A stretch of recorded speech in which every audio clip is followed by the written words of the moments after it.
বিয়ে করেছি আজ 3 মাস হলো, তাই আজ শ্বশুর বাড়ি গেলাম। রাতের খাবার খেয়ে যখনই ঘুমাতে যাব, তখনই শ্বশুর আব্বা আমাদের রুমে এসে বললেন, কিরে বাবা জয়, তোর শাশুড়ি আম্মার এফবি অ্যাকাউন্ট খুলে দিছস। এখন তো দেখি সে আমার সাথে কথাই কয় না, তার সমস্ত সুখ দুঃখের কথা ওর ফেসবুকে বন্ধু বান্ধবদের শেয়ার করে।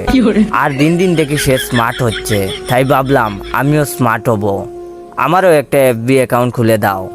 আমি তো পড়লাম মহা টেনশনে। এমনিতেই শাশুড়ি আম্মারে আসমা বেগম থেকে প্রিন্সেস আসমা বানিয়ে দেওয়ার কারণে শাশুড়ি আম্মা স্মার্ট হয়ে গেছেন। এখন আর শাশুড়ি আম্মাকে শাশুড়ি আম্মা বললে আম্মা রাগ কইরা বলেন, আরে বাবা শাশুড়ি আম্মা বইল না, শাশুড়ি আম্মা বললে পরে নিজেরে কেমন জানি বয়স্ক বয়স্ক মনে হয়।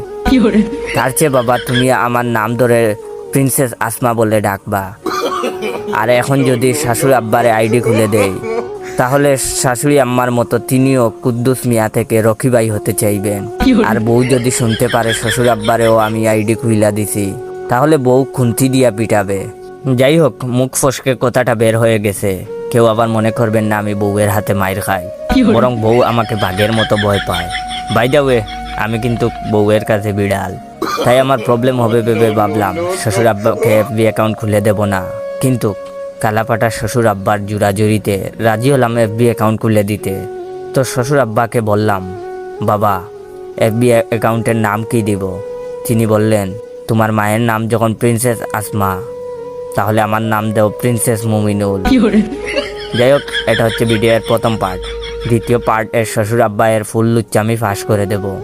দ্বিতীয় পার্ট লাগলে আপনার 20 জন বন্ধুকে শেয়ার করে দিবেন।